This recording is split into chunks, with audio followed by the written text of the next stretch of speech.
كما صليت على إبراهيم وعلى آل إبراهيم في العالمين إنك حميد مجيد. قال الله تبارك وتعالى في كلامه المجيد: أعوذ بالله من الشيطان الرجيم. بسم الله الرحمن الرحيم. فما لكم في المنافقين فئتين والله أركسهم بما كسبوا أتريدون أن تهدوا من أضل الله ومن يضلل الله فلن تجد له سبيلا ودوا لو تكفرون كما كفروا فتكونون سواء فلا تتخذوا منهم أولياء حتى يهاجروا في سبيل الله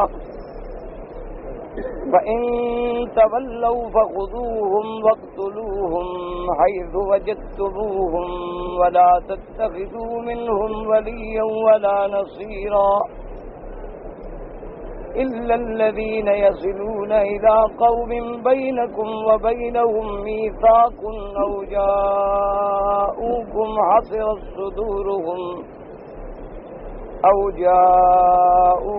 حصرت صدورهم أن يقاتلوكم أو يقاتلوا قومهم ولو شاء الله لسلطهم عليكم فلقاتلوكم فإن اعتزلوكم فلم يقاتلوكم وألقوا إليكم السلم فما جعل الله لكم عليهم سبيلا ستجدون آخرين يريدون أن يأمنوكم ويأمنوا قومهم كلما ردوا إلى الفتنة أركسوا فيها فإن لم يعتزلوكم ويلقوا إليكم السلم ويكفوا أيديهم فخذوهم واقتلوهم حيث ثقفتموهم وأولئكم جعلنا لكم عليهم سلطانا مبينا.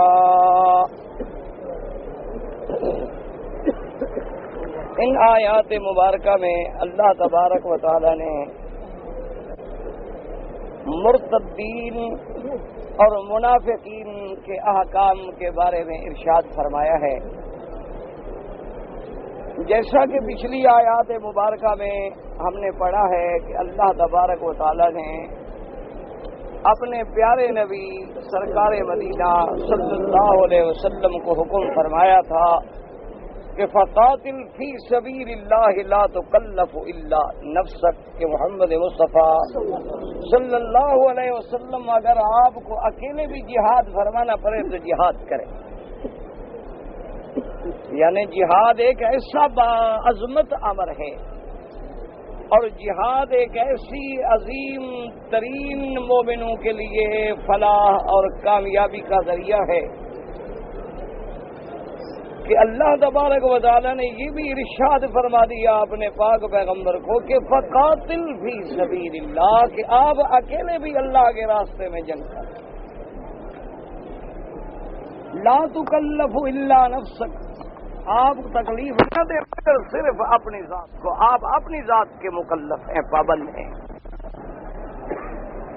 وحرض المؤمنین، مومنین کو ابھاریں، تیار کریں، ان کو سمجھائیں، ان کے جذبات کو بیدار کریں کہ وہ اللہ کے راستے میں جہاد کے لیے نکلیں. اور باقی تم یہ نہ گھبراؤ کہ تم جہاد کے لیے جاؤ گے، تم کمزور ہو، دشمن طاقتور ہے، تو دشمن کے پاس تعداد زیادہ ہے، اسلحہ زیادہ ہے، قوت زیادہ ہے. فرمایا یہ تمہارے ہاتھ میں نہیں ہے. اللہ چاہے صلی اللہ ان یکف باس الذین کفروا، اللہ چاہے تو ان کے ہاتھوں کو خود توڑ دے. اللہ تبارک و تعالی اگر مدد کرنا چاہے تو مدد کا تعلق کثرت سے نہیں ہوتا، اللہ کے ہاں اخلاص عمل کی قیمت ہوتی ہے. اب دیکھیں ایک آدمی دن میں 10 طواف کرے اور اس کے مقابلے پہ ایک آدمی ایک طواف کرے لیکن پورے خشوع کے ساتھ، ادب کے ساتھ، خضوع کے ساتھ، سنت کے مطابق ادب سے چل رہا ہے، کسی کو دھکا نہیں دیا، کسی کا دھکا خود نہیں کھایا، اور تو سے اختلاط نہیں ہوا، بالکل ادب سے نظر نیچے ہے، سبحان اللہ والحمدللہ لا الہ الا اللہ اللہ اکبر کا ورد زبان پہ ہے، اور بالکل مستحضر ہے کہ میں دربار خدا بندی میں آج اللہ کے گھر کے باہر گھوم رہا ہوں، آنسو بہ رہے ہیں، دل کانپ رہا ہے، رجا اور خوف میں ڈوبا ہوا ہے، ادھر خوف ہے ادھر اللہ کی رحمت کی امید ہے۔ تو اللہ کے ہاں اعمال کا وزن ہوتا ہے، اعمال کا عدد نہیں ہوتا۔ ایک آدمی نے رات کو تہجد کی 8 رکعتیں پڑھی لیکن اللہ اکبر کر کے، اس کے مقابلے پہ ایک نے 2 رکعتیں پڑھی لیکن خشوع کے ساتھ، تو وہ 2 رکعتیں بھاری ہو جائیں گی ان 8 رکعتوں میں جو صحیح طریقے سے نہیں پڑھی گئی۔ اس لیے اللہ نے فرمایا کہ جہاد میں اصل مدد جو ہے وہ تو میرے ہاتھ میں ہے، وَمَن نَّصْرُ إِلَّا مِنْ عِندِ اللَّهِ، اور عزت اور ذلت جو ہے وہ میرے ہاتھ میں ہے، لِلَّهِ الْعِزَّةُ، اللہ تبارک و تعالیٰ کے ہاتھ میں خزانے ہیں عزت کے، غلبے کے، تو عز من تشاء وتذل من تشاء۔ تو اس لیے اللہ نے فرمایا کہ آپ مومنین کو جہاد پہ تیار کریں، اور آپ جب جہاد کے لیے نکلیں گے تو اللہ تبارک و تعالیٰ کفر کی طاقتوں کو توڑ دیں گے۔ اور بالکل وہی ہوا کہ صحابہ ڈر رہے تھے کہ جنگ احد میں ہم اتنا بڑا نقصان اٹھا چکے ہیں کہ 70 صحابہ شہید ہو گئے، کئی زخمی ہو گئے، حضور صلی اللہ علیہ وسلم کے دندان مبارک شہید ہوئے، آپ کے رخسار مبارک زخمی ہوئے، مسلمانوں پہ ابتلاء و امتحان و اختبار کے بڑے بڑے پہاڑ ٹوٹ پڑے، اور ابھی سال بھی نہیں گزرا کہ حضور نے فرمایا کہ وعدہ ہے کافروں سے، ہم نے وعدہ کیا تھا کہ بدر میں اگلے سال جنگ ہوگی، تو بدر کے لیے نکلو، تو صحابہ کچھ ڈر رہے تھے۔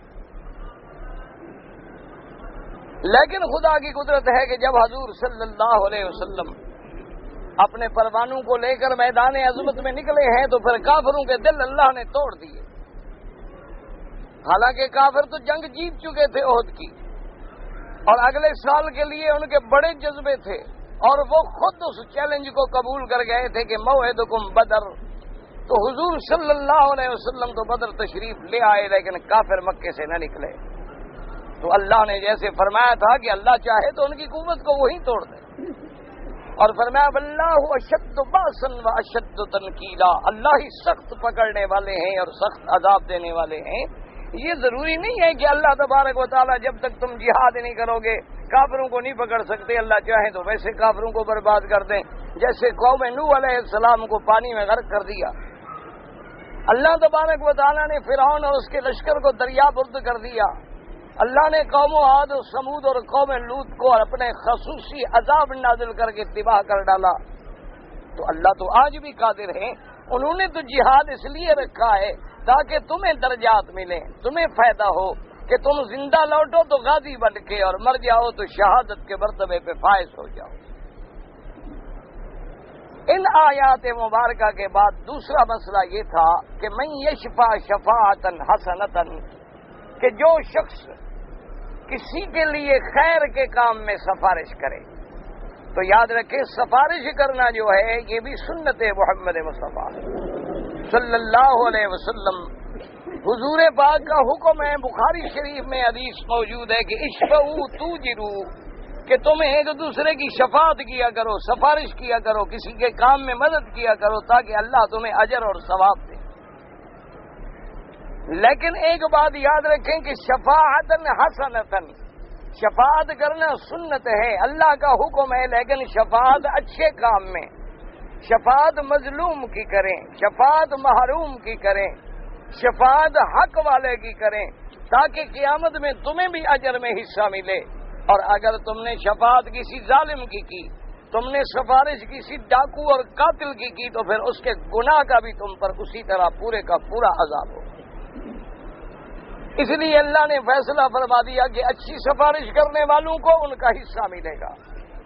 اور یہ بھی سمجھ لیں کہ سفارش کے بعد چاہے کام نہ ہو، تمہارے ذمے صرف سفارش کرنا ہے، کام سر انجام کرانا تمہاری ذمہ داری نہیں۔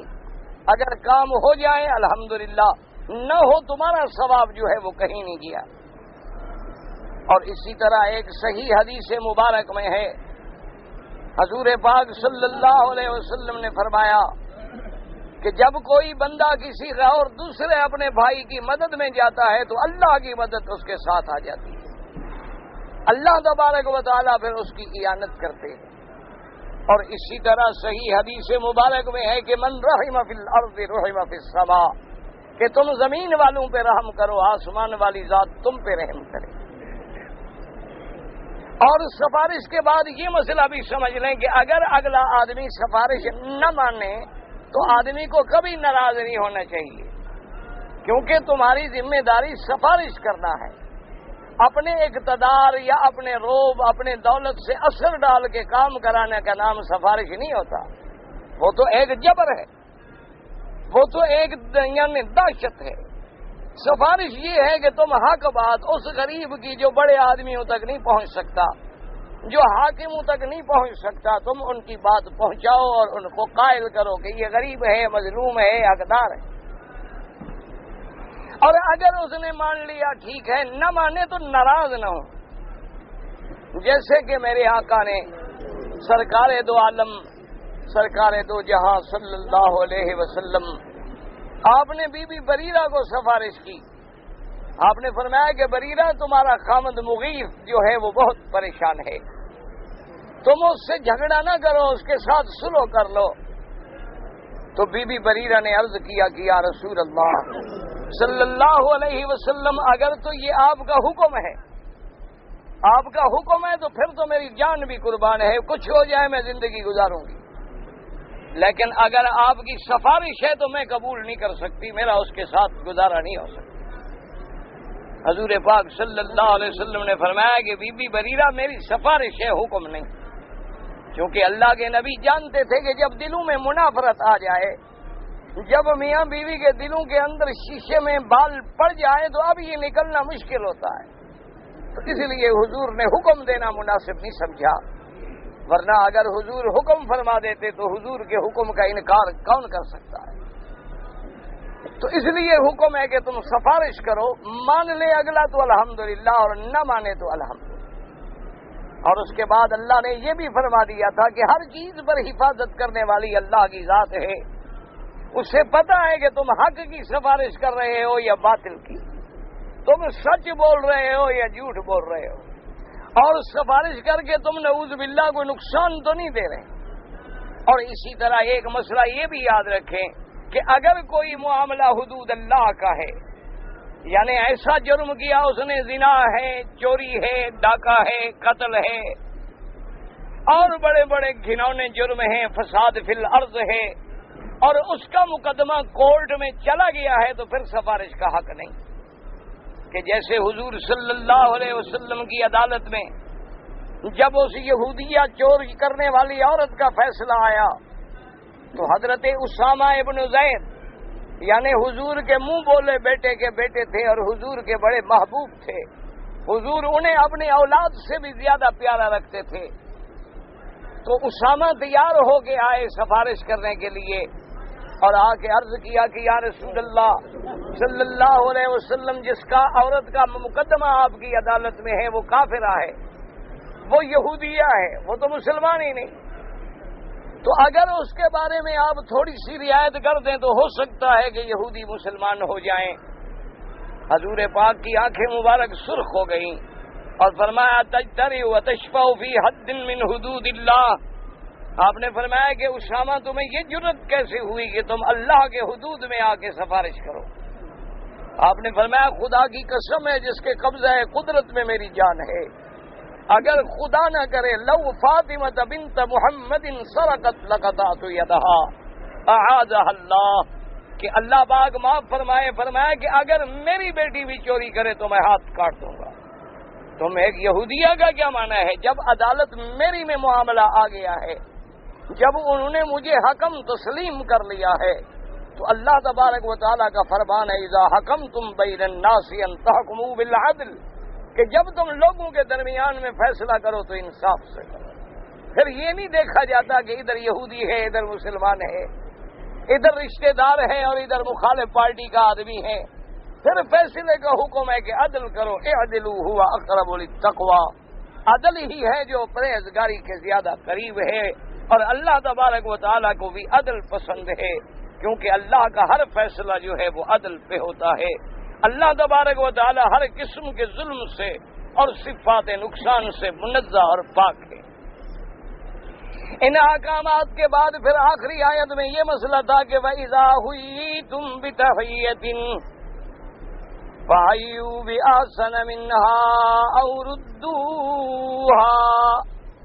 اللہ نے فرمایا کہ جب مسلمانوں تم پہ کوئی سلام کہے تو سب سے اعلیٰ سلام، سب سے جامع تحیہ جو ہے وہ مسلمانوں کا ہے۔ اور دنیا میں کتنے مذاہب گزرے ہیں، نصرانی ہیں، یہودی ہیں، ان سے پہلے بھی بڑی بڑی اقوام گزری ہیں۔ حضرت نوح علیہ السلام سے لے کر ہمارے آقا حضرت محمد الرسول اللہ صلی اللہ علیہ وسلم تک کتنی امتیں گزری ہیں، 1,24,000 پیغمبر گزرے ہیں، لیکن کسی پیغمبر اور کسی امت کو یہ تحیہ نہیں ملا جو اسلام کے مسلمانوں کو نصیب ہوا۔ تو اللہ نے حکم دیا کہ میرے نبی جب آ کر کوئی آپ کو سلام کرے تو آپ جواب اس سے زیادہ بہتر انداز میں دیں، اور اگر اور بہتر نہ دے سکیں تو جو اس نے کہا ہے کم از کم وہی تو لوٹا دیں، کیونکہ یاد رکھیں کہ اسلام میں مسلمان بھائی کا ایک دوسرے کو ہنس کے ملنا جو ہے یہ بھی صدقہ ہے۔ اسلام یہ حکم دیتا ہے کہ جب ایک دوسرے کو ملو تو التبسم جو ہے نا فی وجہ اخی، کہ مسلمان کو ہنس کے میں السلام علیکم، کیا حال ہے، خیریت ہے، وہ خوش ہو جائے۔ اللہ فرماتا ہے میں تمہیں خیرات اور صدقے کا ثواب دوں گا کہ تم نے مسلمان کے دل کو خوشی پہنچائی ہے۔ اس لیے حکم ہے کہ سنت کے مطابق سلام جب داخل ہوں، اکیلا ہو یا مجلس ہو، آپ گھر میں داخل ہوں یا دوستوں میں داخل ہوں، تو آپ کہیں گے السلام علیکم۔ اب اس میں 3 صیغے ہیں، السلام علیکم ورحمۃ اللہ یا السلام علیکم ورحمۃ اللہ وبرکاتہ۔ ایک صحابی نے کہا السلام علیکم، حضور نے فرمایا کہ 10 نیکیاں مل گئیں۔ دوسرے صحابی نے کہا السلام علیکم ورحمۃ اللہ، حضور نے فرمایا 20 نیکیاں مل گئیں۔ تیسرے صحابی نے کہا السلام علیکم ورحمۃ اللہ وبرکاتہ، حضور نے فرمایا اس کو 30 نیکیاں، کیونکہ 3 جملے اس نے کہے ہیں، اور فرمایا وعلیکا، کیونکہ حضور نے اسی طرح لوٹا دیا۔ آپ نے فرمایا چونکہ 3 صیغے تم نے استعمال کر لیے، اب ہمارے لیے تو اور کوئی صیغہ نہیں تھا کہ ہم اور زیادہ بڑھا دیتے، تو اس لیے علماء نے یہ بھی مسئلہ نکالا ہے کہ سلام میں صرف یہ 3 لفظ ہیں، السلام علیکم ورحمۃ اللہ وبرکاتہ۔ اور یاد رکھو یہی سلام زندگی میں بھی ہے اور موت کے بعد بھی ہے، یعنی اگر تم مسلمانوں کے قبرستان سے گزرو تو کہو السلام علیکم یا دار قوم مؤمنین انا انشاء اللہ بکم لاحقون انتم السابقون ونحن الاثر۔ اسی طرح جب مومن جنت میں داخل ہوں گے، اللہ کی رحمت اور عنایت سے اللہ انہیں جنت دیں گے، تو اللہ تبارک و تعالیٰ فرماتی ہے کہ وہاں بھی مومن جب جائیں گے تو وہاں بھی کون سا سلام ہوگا؟ تحیتہم یوم یلقونہ سلام، وہاں بھی یہی سلام ہوگا۔ اور اسی طرح جب اللہ کے فرشتے مومنوں پہ داخل ہوں گے، جنت کے گھروں میں آئیں گے، والملائکۃ یدخلون علیہم من کل باب، ہر دروازے سے ملائکہ آئیں گے اور کیا کہیں گے؟ سلام علیکم بما صبرتم فنعم عقبی الدار۔ اور سب سے بڑی رحمت وہ ہوگی جب اللہ اپنے بندوں پہ سلام کہیں گے، اللہ اپنے بندوں پہ مخاطب ہوں گے اور فرمائیں گے سلام قولا من رب الرحیم۔ تو اس سے بڑی نعمت کیا ہوگی کہ اللہ کی طرف سے بھی یہی لفظ سلام، میرے مدنی سرکار کی سنت بھی یہی لفظ سلام، قرآن و سنت کا حکم بھی یہی لفظ سلام۔ اور یہ لفظ بھی اتنا جامع ہے کہ آدمی ایک لفظ میں سلامتی کی دعا کرتا ہے کہ اللہ تم پہ سلامتی اتارے، اللہ تم پہ اپنی رحمتیں اور برکتیں اتارے۔ تو جب آپ نے مومن کے لیے سلامتی کی دعا کی تو مومن بھی جواب دیتا ہے وعلیکم السلام، کہ اللہ تم پر بھی سلامتی اتارے۔ اور اسی لیے میرے آقا نے سرکار رد عالم نے رحمت دو جہاں صلی اللہ علیہ وسلم نے فرمایا، حضرت ابی ہریرہ رضی اللہ تعالیٰ عنہ سے روایت ہے جو صحیح حدیثوں میں موجود ہے، آپ نے فرمایا ابی ہریرہ اور لوگوں سے یہ بتلا دو کہ اگر وہ جنت میں جانا چاہتے ہیں تو آپس میں ایک دوسرے سے محبت پیدا کریں، اور محبت کیسے پیدا ہوگی؟ فرمایا افشوا السلام بینکم، آپس میں ایک دوسرے پہ سلام کیا کرو تاکہ الفت بڑھے اور محبت بڑھے۔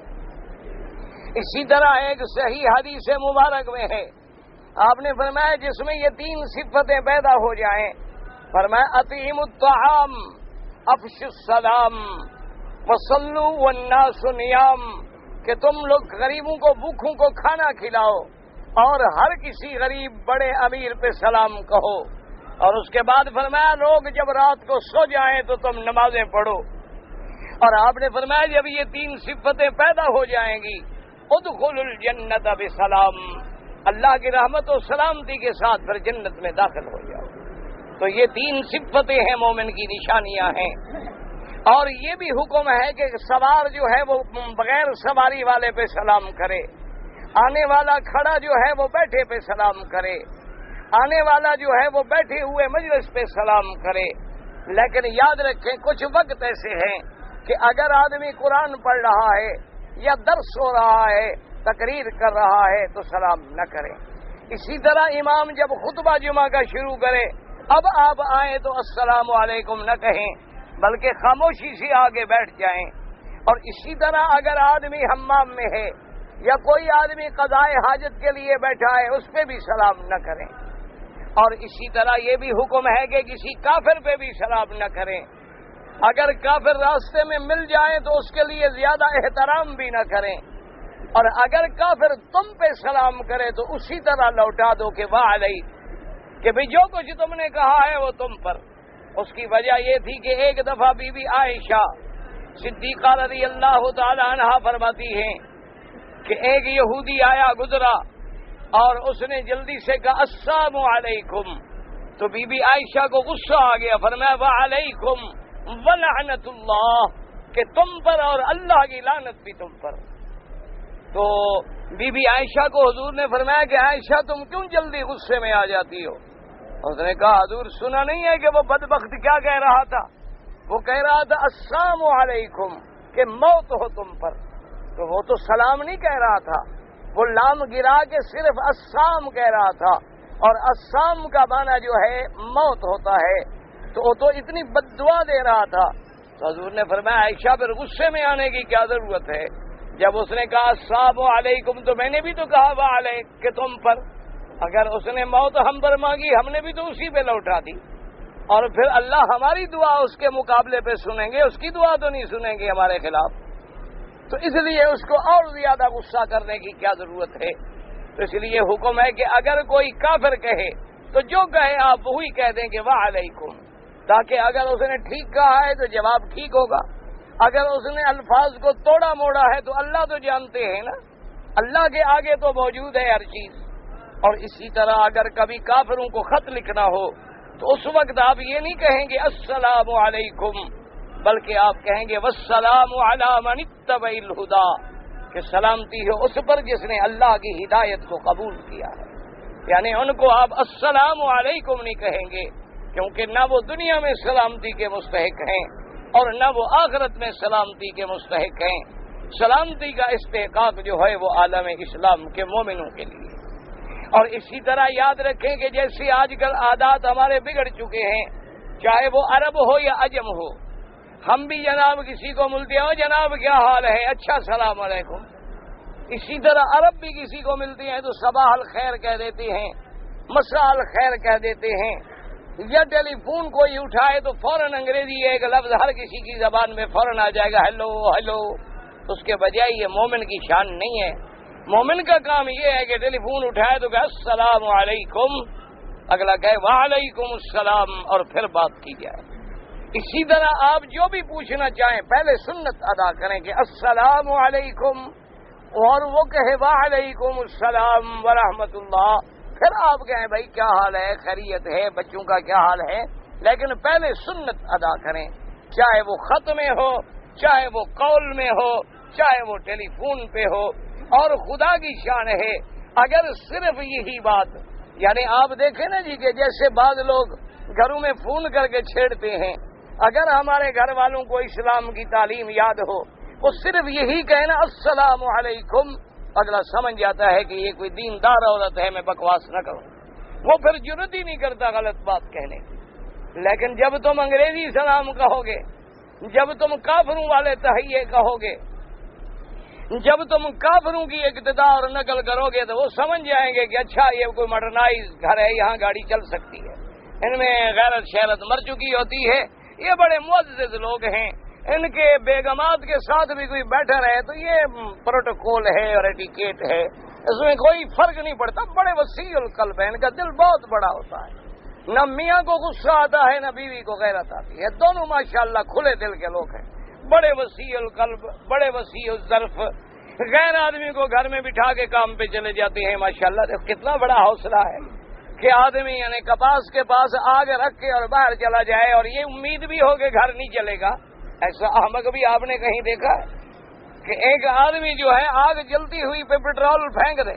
کتنے لوگ ہیں معاشرے میں آج جو اپنے آپ کو معزز کہلاتے ہیں, آپ ان کے گھروں میں جائیں وہ کہیں گے اچھا جی مجھے تو میں آئی ایم بزی, میں تو بڑا مصروف ہوں, ٹھیک ہے آپ بیٹھیں, بیگم ہیں آپ آرام سے بات کریں اور میں پھر آ جاؤں گا شام تک. یعنی یہ تسلی بھی ہے کہ جلدی میں نہیں آتا, آپ فکر نہ کریں, آپ انتہائی اطمینان کے ساتھ. اور پھر جب سمجھاؤ تو کہتے ہیں جی پردہ تو دل کا ہوتا ہے, پردہ آنکھوں کا تو نہیں ہوتا. یہ مجھے آج تک بات سمجھ نہیں آئی ان پڑھے لکھے عقل والوں کی کہ آپ اپنے گھر کا گیٹ کھول دیں اور کھڑکیاں بند کر دیں تو یہ پہرے داری ہے کہ آپ نے گیٹ کھول دیا ہے لیکن اوپر کھڑکیاں ساری بند ہیں ٹھیک ٹھاک, تاکہ ڈاکو کو گیٹ میں آنے سے تو تکلیف نہ ہو. باقی کھڑکیاں تو آپ نے ٹھیک بند کی ہوئی ہیں. یعنی دل کا پردہ تو تب ہوگا جب آنکھوں کو بھی حیا آئے گا. دل تو اندر کی چیز ہے, جب وہ حیا باہر اثر نہیں کر سکا تو اندر کیسے پہنچ گیا؟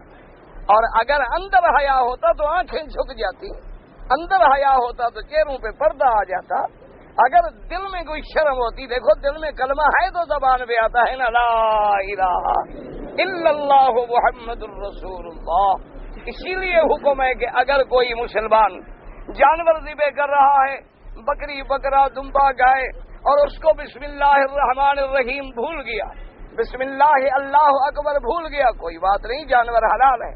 اس لیے علماء کہتے ہیں کہ اس کے دل میں جو اسلام موجود ہے, اس کے دل میں جو بسم اللہ اللہ اکبر موجود ہے, اگر زبان سے پڑھ لیتا تو بڑی اچھی بات, اس کو سنت بھی ادا ہوتی اور ثواب بھی ملتا.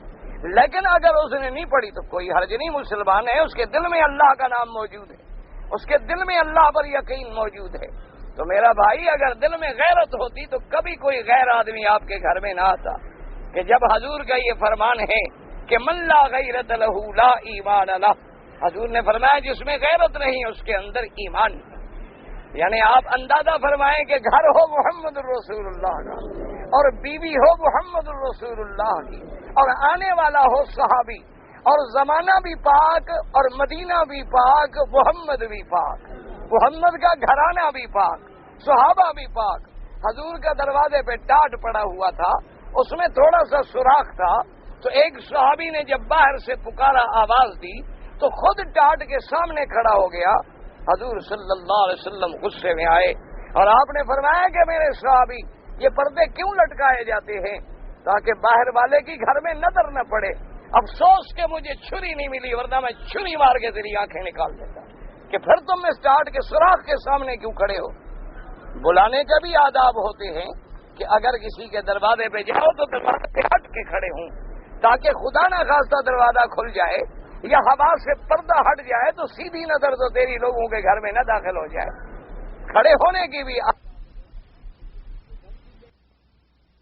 کسی قسم کی عبادت کا کوئی حقدار نہیں مگر اللہ. اور فرمایا لَيَجْمَعَنَّكُمْ, آج یہ نہیں کہ تم دنیا میں پھر رہے ہو جو کچھ کرو ہی کرو, بس مر گئے تو کھا پی کے مر گئے. فرمایا نانا لَيَجْمَعَنَّكُمْ إِلَىٰ يَوْمِ الْقِيَامَةِ لَا رَيْبَ فِيهِ, ہم تمہیں ایک ایسے دن میں جو قیامت کا دن ہے اور جس میں کوئی شک نہیں ہے اس میں جمع کریں گے, اس میں ہم تم کو اکٹھا کریں گے, پھر ایک ایک ذرے کا حساب ہوگا, ایک ایک نظر کا حساب ہوگا، ایک ایک قول کا حساب ہوگا، اور ایک ایک عمل کا حساب ہوگا۔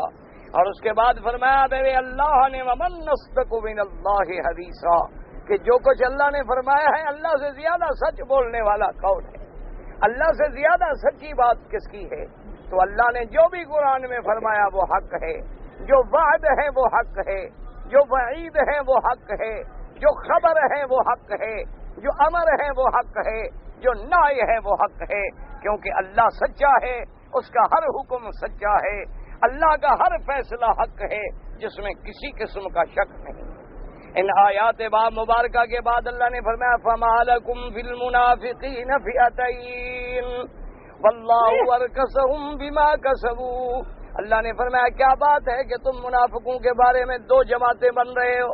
اصل وجہ کیا تھی کہ کچھ لوگ جو تھے مکہ مکرمہ کے رہنے والے، انہوں نے ایک فیصلہ کیا آپس میں کہ ہم ایسا کیوں نہ کریں کہ مدینہ منورہ جانے کے بعد مسلمان ہو جائیں، کلمہ پڑھ لیں، مسلمانوں کے ساتھ گھل مل جائیں، مسلمانوں کے ساتھ ہم مکس ہو جائیں، اور کچھ عرصے کے بعد مدینہ شریف چھوڑ کے اسلام چھوڑ کے بھاگ آئیں، تاکہ لوگوں کو پتہ چلے گا کہ بھائی اسلام میں کوئی خرابی ہے۔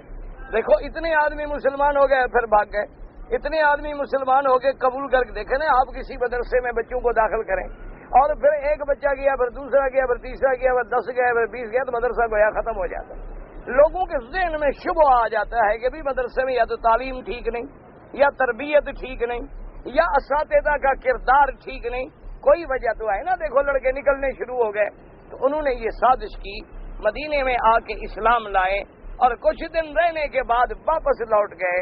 اور یاد رکھیں ایک ہے کافر اور ایک ہوتا ہے مومن، ایک ہوتا ہے منافق اور ایک ہوتا ہے مرتد، یہ بات یاد رکھ لیں۔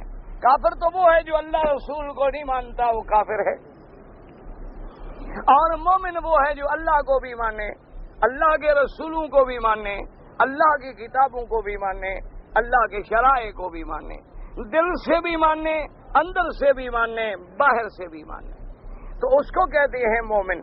اور منافق وہ ہیں کہ جو آتے تھے حضور کے زمانے میں مدینہ منورہ میں، ظاہر میں آ کے کہتے کہ یا رسول اللہ ہم پکے مسلمان، کلمہ بھی پڑھتے، نمازیں بھی پڑھتے، بلکہ حضور کے زیادہ قریب بیٹھتے اور زیادہ سے زیادہ حضور کے پاس اپنے آپ کو پیش کرتے اور بڑے ادب سے جان قربان کرتے، لیکن جب علیحدہ ہوتے وَإِذَا خَلَوْا إِلَىٰ شَيَاطِينِهِمْ، اور جب اپنے شیطانوں کے پاس واپس آتے ان کو کہتے کہ بھائی چھوڑو، ہم مسلمان تھوڑے ہیں، ہم تو مذاق کر رہے ہیں، ہم تو ان کو دھوکہ دے رہے ہیں، ہم تو تمہارے بھائی ہیں، ہم تو اسی طرح تمہارے مذہب پہ ہیں، ہم تو اسی طرح ہیں جیسے تھے۔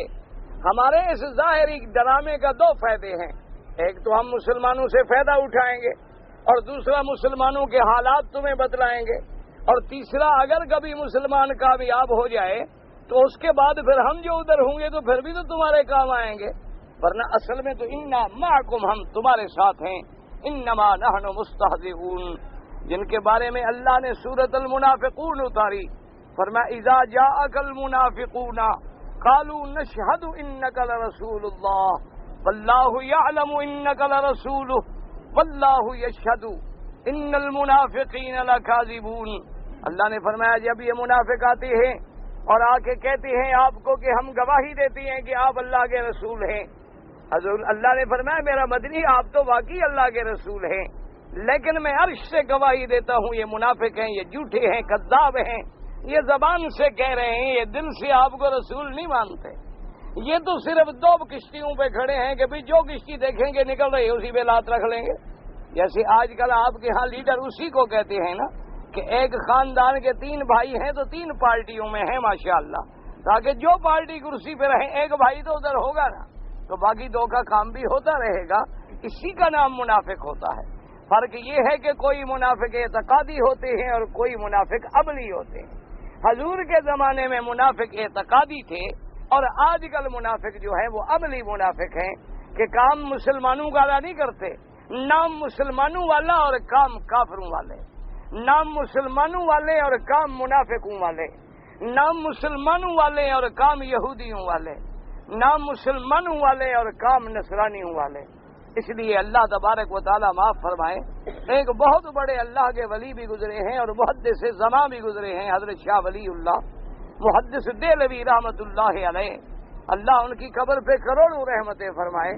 یہ وہ گھرانہ ہے جن کی ذریعے علم حدیث جو ہے عرب سے ہند کی طرف منتقل ہوا، یعنی آپ کے ہند میں، آپ کے انڈو پاک میں جو علم حدیث منتقل ہوا ہے وہ اس گھرانے کی برکت ہے، حضرت شاہ ولی اللہ محدث دہلوی رحمت اللہ علیہ۔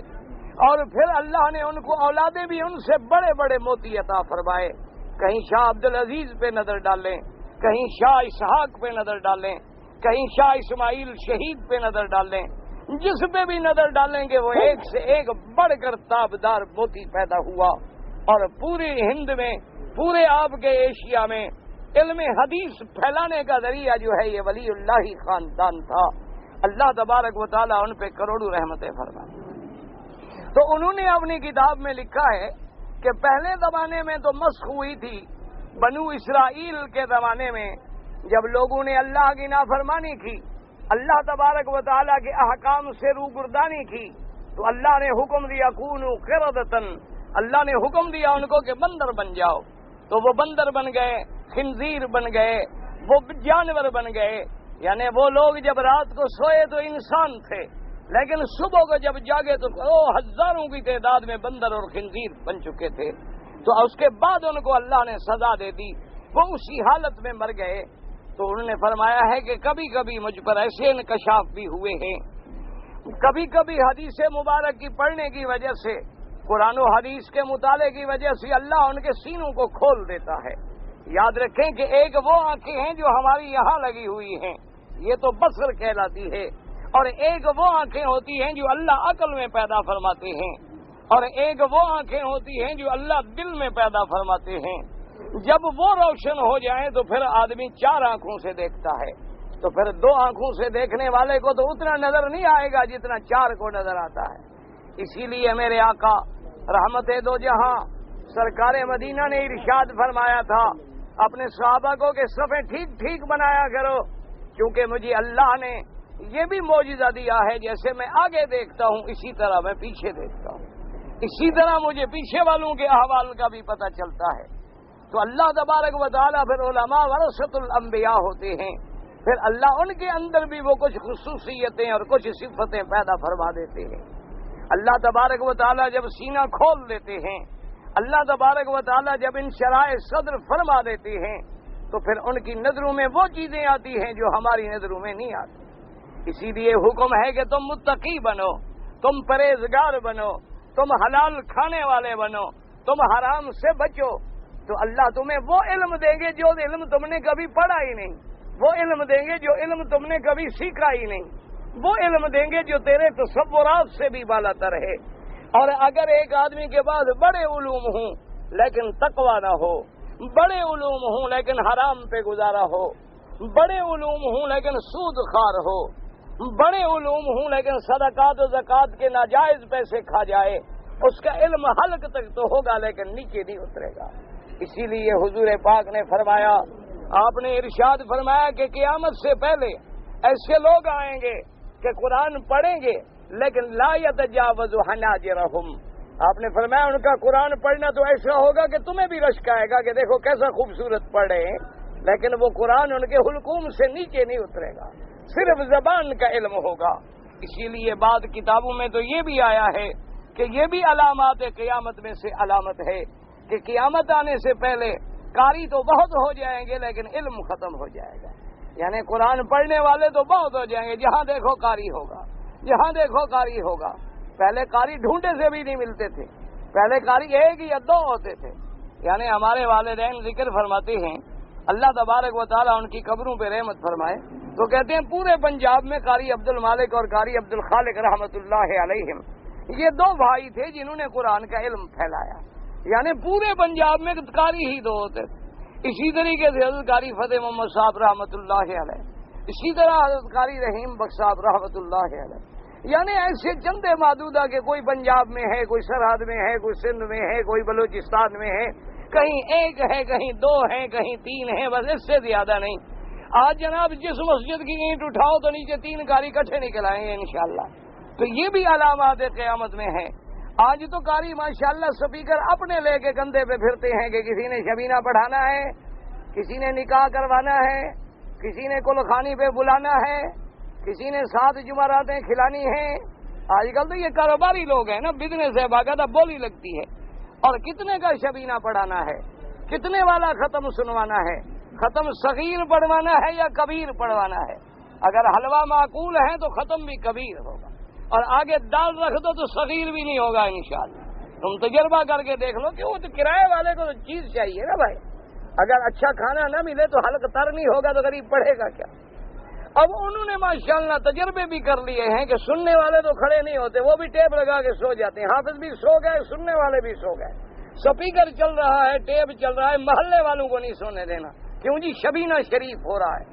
وہ خلاف سنت ہے، حضور کے حکم کے خلاف ہے۔ کبھی صحابہ نے شبینہ نہیں کیا، کبھی حضرت ابی بن کعب نے شبینہ نہیں کیا، کبھی زید بن ثابت نے اس طرح شبینہ نہیں کیا، کبھی ابن عباس نے اس طرح شبینہ نہیں کیا، کبھی خلفائے راشدین نے ایسا نہیں کیا۔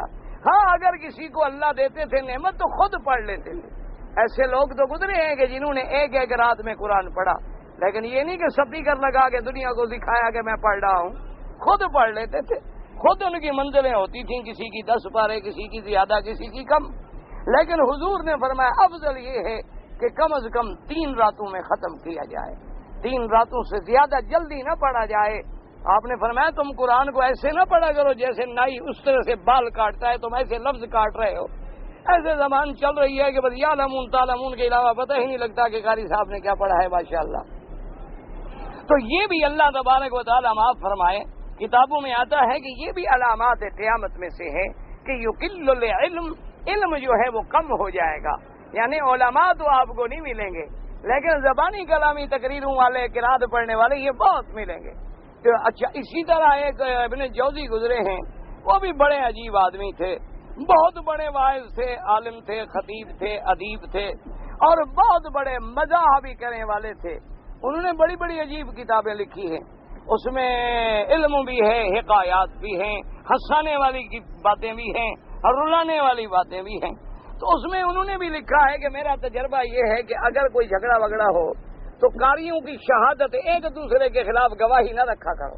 انہوں نے فرمایا کیونکہ اتنا دمبے میں اور اتنا جو ہے نا وہ مینڈے میں بغض نہیں ہوتا جتنا ان میں ہوتا ہے۔ ان کے بس میں چلے تو ایک دوسرے کو ٹکر مار کے بھی مار ڈالیں۔ انہوں نے کہا ان میں ایسا بغض بھرا ہوا ہوتا ہے کہ ایک قاری کا لڑکا کسی دوسرے قاری کے بعد پڑھنے چلا جائے نا، سمجھو بس زمین کے تنازع شروع ہوگا کہ بھئی تم نے میری فصل کیسے کاٹ لی، جب میں نے اس لڑکے کو نکال دیا تھا تم کون تھے اس کو پڑھانے والے۔ مقصد یہ تھا کہ یہ تو بس اب جاہل ہی رہے نا، اس کو قرآن کوئی نہ پڑھائے کیونکہ میں جو ناراض ہوں۔ تو یہ بھی علامات قیامت ہے۔ تو حضرت شاہ ولی اللہ رحمت اللہ علیہ لکھتے ہیں کہ کبھی کبھی مجھ پر ایسے انکشاف بھی ہوتے ہیں کہ بظاہر آدمی ہے لیکن اندر سے بندر کی شکل ہے اور اندر سے خنزیر کی شکل ہے، لیکن یہ اللہ کی رحمت ہے کہ حضور نے امت محمد مصطفیٰ پہ پردہ ڈال دیا کہ ہمیں اللہ نے رسوا نہیں کیا کہ ظاہر کر دے، ورنہ اندر ہمارے تبدیل ہو چکے ہیں، اندر ہماری حالتیں بگڑ چکی ہیں، اندر ہمارے اعمال ایسے گندے ہو گئے ہیں کہ شیطان بھی شرما جائے اور جانور بھی شرما جائے۔ ایمانداری کی بات دیکھیں، پہلے دور میں یعنی آپ ہوں یا میں، ہم ایک عام دیہاتی لوگ ہیں، ہم یہ سمجھتے تھے کہ ایک کتا جو ہے نا نجس العین ہے، تو بڑے بڑے لوگوں سے پوچھتے تھے کہ بھائی یہ ایسا پلید ہے کہ چلو بھی گائے مر گئی، چلو بکری مر گئی، دمبا مر گیا، حرام ہو گیا، گوشت کھانا حرام ہے، لیکن اس کی کھال کو اگر رنگ دے دیا جائے تو کھال کا استعمال جائز ہے۔ لیکن یہ کتا ایسا پلید ہے، خنزیر ایسا پلید ہے کہ یہ مر جائے، اس کی کھال کو 10 دفعہ بھی رنگ دے دو تب بھی کھال پاک نہیں ہوتی۔ تو آخر کیا وجہ ہے؟ وہ بتلاتے تھے کہ یہ جانور ایسا ہے جس میں غیرت نہیں ہوتی۔ وہ کہتے تھے یہ جانور ایسا ہے کہ جیسے خنزیر ہوگا نا، اگر آگے ایک مادہ ہوگی تو پیچھے 10 لائن میں کھڑے ہوں گے، اسی طرح آپ نے دیکھا ہوگا کتے بھی پیچھے 10 پھر رہے ہوں گے۔ تو جب غیرت ختم ہو جائے تو آدمی تو نجس ہو جاتا ہے، آدمی تو اس مقام پہ آ جاتا ہے جس مقام پہ کتا ہے۔ اور اسی لیے آپ نے دیکھا ہے کہ جن لوگوں میں وہ غیرت ختم ہو گئی ان کو محبت بھی کتوں سے ہو جاتی ہے، اسی جنس سے وہ محبت کرتے ہیں، اسی کو اپنے کمرے میں سلاتے ہیں، شیمپو کرتے ہیں، کاروں پہ ساتھ بٹھاتے ہیں، کیونکہ جنس کے ساتھ آپ نے دیکھا کبوتر کبھی کبوتر جو ہے باز کے ساتھ نہیں اڑے گا، کبھی آپ نے باز کو کبوتر کے ساتھ اڑتا ہوا نہیں دیکھا ہوگا، کبھی چڑیا کو آپ نے کوے کے ساتھ نہیں دیکھا ہوگا۔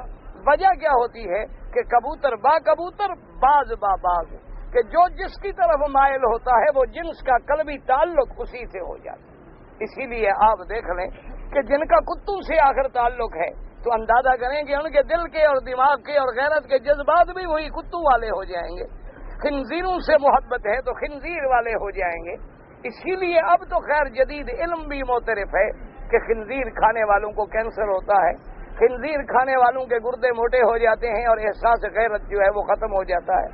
خنزیر کھانے سے یہ بلائیں پیدا ہوتی ہیں، یہ جرثومات پیدا ہوتے ہیں۔ اب تو خیر وہ کافر بھی ماننے لگ گئے، لیکن مسلمانوں نے ابھی تک بھی نہیں مانا۔ اللہ تبارک و تعالی ہمیں اور آپ سب کو ہدایت عطا فرمائے۔ تو اب جناب وہ ایک ہے مومن، ایک ہے کافر، ایک ہے منافق اور ایک ہے مرتد۔ مرتد کا کیا معنی؟ اسلام لانے کے بعد اسلام چھوڑ دے۔ تو مرتد کی سزا کیا ہے؟ قتل۔ یہ لوگ کہتے ہیں نا دیکھو جی اسلام کیسا مذہب ہے، ایک طرف تو آپ دعویٰ کرتے ہیں کہ سلامتی کا مذہب ہے، ایک طرف آپ کہتے ہیں کہ ایمان امن سے مشتق ہے، ایک طرف آپ کہتے ہیں کہ لا اکراہ فی الدین، دین میں جبر کوئی نہیں، اور دوسری طرف آپ کہتے ہیں کہ مرتد کی سزا قتل ہے۔ تو ان کو سمجھنے میں دھوکہ ہے۔ اگر کوئی کافر مسلمان نہ ہو تو ہم تلوار لے کر اس کو زبردستی مسلمان نہیں کریں گے، لیکن مسلمان ہو کے کافر بنے تو اب تو باغی ہے۔ دنیا کا کوئی قانون بھی باغی کو موت سے کم سزا نہیں دیتا۔ تو اگر تیرے ملک کے قانون تیرا شہری بن کے غداری کرے تو موت ہے، اور محمد مدنی کا شہری بن کے غداری کرے تو اس کے لیے پھر موت کیوں نہ ہو؟ اس لیے اللہ نے فرمایا کہ وہ لوگ جو آئے تھے مسلمان بن کے مرتد ہو کے لوٹ گئے تو اب دو جماعتیں بن گئیں۔ بعض کہنے لگے کہ پتہ نہیں مسلمان ہی ہوں کہ مجبوری ہو، بعض کہنے لگے نہیں مسلمان کیا تو مرتد ہے۔ اللہ نے فرمایا عجیب بات ہے، تم کیوں دو جماعتیں بن رہے ہو؟ جو مرتد ہیں وہ مرتد ہیں، اور اچھا ہوا کہ اللہ نے ان کو ظاہر کر دیا۔ پہلے تو منافق بن کے مل رہے تھے نا، مرتد ہونے کے بعد کھل گئے، واضح ہو گیا کہ وہ تمہارے دشمن ہیں۔ اور آگے یہ بھی فرما دیا کہ ہدایت اور گمراہی کے فیصلے میرے ہاتھ میں ہیں، میں جن کو گمراہ کروں تو آپ کون ہیں اس کو ہدایت دینے۔ اور اگلی آیت میں یہ مسئلہ بیان کیا کہ اگر ایک قوم ہے وہ ہیں تو کافر، لیکن وہ تمہاری طرف صلح کا ہاتھ بڑھائیں، تم سے صلح کرنا چاہیں، القوا الیکم السلم، وہ کہیں دیکھو جی ہم لڑنا نہیں چاہتے، ہم آپ کے مخالف کے ساتھ مل کر بھی نہیں لڑیں گے اور ہم آپ کے زیر نگیں رہیں گے۔ اللہ نے فرمایا ان سے صلح کر لو، ان سے لڑنے کی اجازت نہیں۔ اچھا اسی طرح ایک ایسی قوم ہے کہ نہ تو وہ علیحدہ ہوتی ہے اور نہ وہ صلح کرنا چاہتی ہے، نہ مسلمانوں کے تابع بن کے رہنا چاہتی ہے اور نہ صلح کا دامن پھیلاتی ہے۔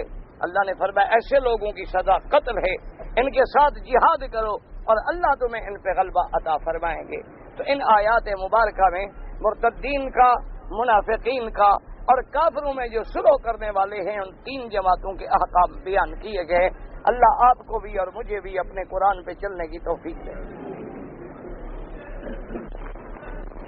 سید جو ہے اس کو قربانی کے چمڑے کے سید کے لیے صدقات زکات، سید جو ہے وہ آل رسول ہیں اور صدقات زکات جو ہے یہ میل ہے۔ اللہ نے آل رسول کو، آل نبی کو میل کھانے سے محفوظ رکھا ہے، تو اس لیے ان کو زکات شکات نہ دیا کریں، آپ ان کو ہدیہ دیں، ان کی مدد کریں، خوشی پہنچائیں، ہدیہ پیش کریں، تو ضروری ہے کہ زکات دیں آپ۔ بعض لوگ جو ہے حضرت امام حسین کہتے ہیں، بعض لوگ امام حسین کہتے ہیں، بھی لفظ امام تو حضرت حسین کے ساتھ کہیں ہے ہی نہیں، کیونکہ نہ وہ خلیفہ بنے اور نہ کبھی وہ کہیں امام بنے۔ آپ کا نام تو حسین ابن علی ہے اور اصل لقب ہے رضی اللہ عنہ۔ باقی تو چونکہ یہ حضرات 12 امام اور 6 امام یہ ہیں امام کے چکر میں، تو انہوں نے تو پھر جس کو چاہا امام بنا لیا اور جس کو نہ مانا تو نہ بنا۔ یعنی امام علی نہیں کہتے، باپ کو امام نہیں مانتے، بیٹے کو مانتے ہیں، عجیب عقل ہے بھئی۔ حضرت علی کو بھی تو کہو نا امام علی، ان کو کیوں نہیں کہتے ہو امام علی؟ اگر یہ لفظ اعزاز ہے تو پھر سب سے بڑا اعزاز تو حضرت علی کو ہونا چاہیے، سب سے بڑا اعزاز تو حضرت ابو بکر، عمر، عثمان کو ہونا چاہیے۔ تو وجہ بس یہ ایک رواج ہے کہ انہوں نے اس لفظ کو اتنا پھیلایا ہے کہ اب سنی بھی کہتا ہے امام حسین علیہ السلام، اور ابو بکر کا نام لے گا تو کہے گا ابو بکر. یعنی سنی ہوں بھی اتنا اب سن ہو گیا ہے ماشاءاللہ کہ جب اس سے پوچھو کہ بھی حضرت ابو بکر کا اچھا حضرت ابو بکر کا نام کیا تھا تو کہے گا ابو بکر. یعنی سنی بیچارے کو یہ بھی پتا نہیں کہ حضرت ابو بکر کا نام کیا تھا.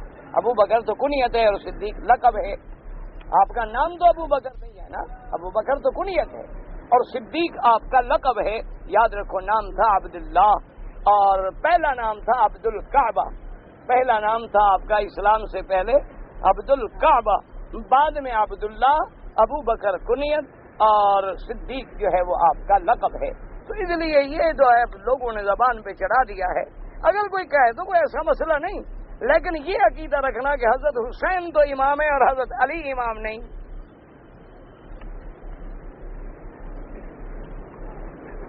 ظہر کی نماز اگر میں سفر میں ہوں تو 2 رکعت سنت معاف ہے، پڑھو مرضی نہ پڑھو مرضی. جن کے والدین گزر گئے، والدین کے لیے حج کریں، بالکل حج کرو، عمرہ کرو. والدین کے لیے مسجد بناؤ، مدرسے بناؤ، کنویں لگواؤ، ہر چیز کرو. شیعہ سے نکاح کریں، بالکل نہ کریں. اگر شیعہ ذبح کرے جانور، احتیاط تو اسی میں ہے کہ نہ کھائیں، کیونکہ ان میں بہت سارے لوگ ہیں جن کا قرآن پر ایمان نہیں. بہت سارے لوگ ہیں جو بی بی عائشہ کو آج بھی برا کہتے ہیں، اور جو بی بی عائشہ کو برا سمجھے وہ قرآن کا منکر ہے، کیونکہ قرآن اس کی گواہی دے صفائی کی اور وہ کہے بری ہے. اس کا مطلب ہے کہ اس کو اللہ کی شہادت پر بھی ایمان نہیں اور قرآن پر بھی ایمان نہیں. ہم ڈرائیور لوگ ہیں، روزانہ ہم 200 کلومیٹر دور جاتے ہیں، تو بالکل سفر میں آپ پوری نماز پڑھیں، قصر پڑھیں. جب مکے واپس آ جائیں پوری پڑھیں، چاہے روز جائیں. ہمارے والدین نے ہمیں نوکری لگوائی، نوکری پر جو پیسے خرچ کیے وہ ناجائز تھے، لیکن آپ کی کمائی ناجائز نہیں ہے. آپ تو اپنی نوکری کے پورے لے رہے ہیں نا، آپ کی کمائی تو حلال ہے. اچھا، والدین نے جو ناجائز خرچ کیا تھا، کسی طرح اللہ توفیق دے تو اتنے پیسے خرچ کر دو، خیرات کر دو، صدقہ کر دو کسی طرح، تاکہ اس گناہ سے بھی بچ جاؤ. لوگ کہتے ہیں کہ آدم علیہ السلام نے حضور کے وسیلے سے دعا مانگی تھی، تو لوگ کہتے ہیں نا، نہ قرآن کہتا ہے اور نہ حدیث کہتی ہے، تو لوگ تو بہت کچھ کہتے ہیں. لوگ کہنا دلیل نہیں ہوتی. یا تو آپ یہ کہتے قرآن کہتا ہے، حدیث رسول کہتی ہے، تو آمنا و صدقنا.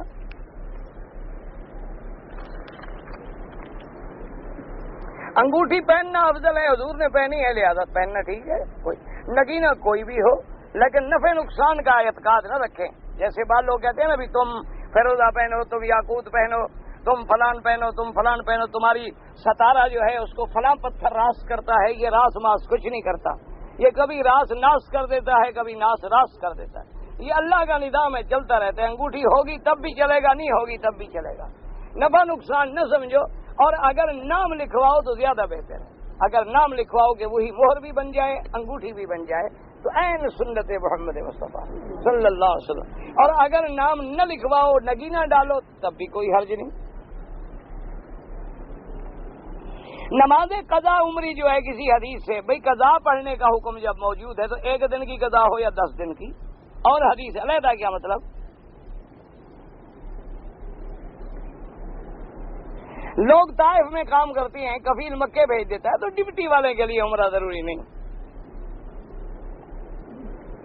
ایک خاتون اپنے ملک سے اکیلے آ رہی ہے تو احرام کی حالت میں جہاز کے اندر اپنا منہ چھپا سکتی ہے. جب آئی اکیلے رہی ہے تو منہ چھپانے کی کیا ضرورت ہے؟ پوری لاش تو اکیلے آ رہی ہے تو پھر ایک آدھے فٹ میں پردے ڈالنے کی کیا ضرورت ہے؟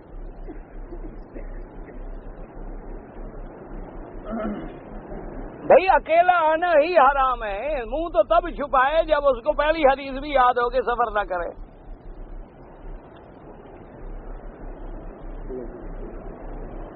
جن نمازوں میں امام زور سے قرآن نہیں پڑھتے تو ہم فاتحہ پڑھیں، حنفی ہیں، نہ پڑھیں شافعی ہیں تو پڑھا کریں.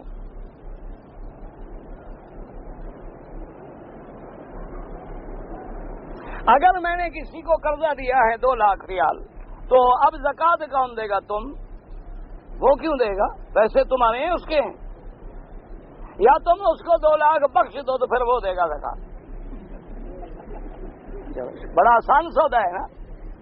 کوئی ایسی بات نہیں، وہ اپنا 25,000 ہی دینا ہے، 2500 دے دے گا، 5,000 5,000 2500 لاکھ پہ ہو گیا، 2 لاکھ پہ 5,000 وہ دے دے گا، 1,95,000 کا اس کو فائدہ ہے۔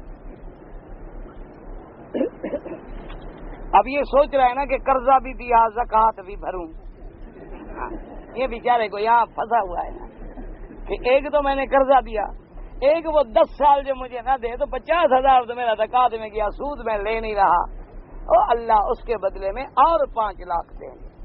قرآن کا وعدہ ہے کہ جب تم کسی کو قرض دیتے ہو تو اللہ تمہیں دیتے، تمہیں خدا پہ یقین نہیں، بینک پہ یقین ہے، ہم کریں کیا؟ کلمہ نبی کا پڑھتے ہو اور یقین بینک پہ ہے، رسول کے بات پہ یقین ہے۔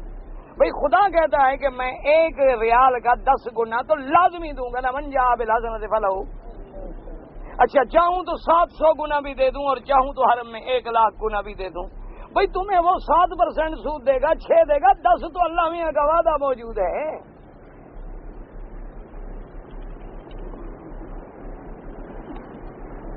دور سے جو مسافر آئے حرمین میں، اگر اکیلے نماز پڑھیں تو قصر پڑھیں، ورنہ امام کے پیچھے پوری پڑھیں۔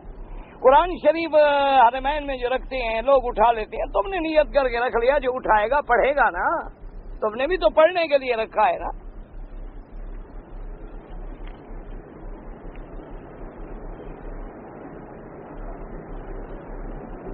میری بیوی اور والدہ میں جھگڑا رہتا ہے، ابھی بیوی کو علیحدہ رکھو اور والدہ سے تعلق قائم رکھو، والدہ کی خدمت نہ چھوڑو، اور اگر بہت زیادہ تنگ کرے تو بیوی تو اور مل سکتی ہے، میرے معلومات میں ماں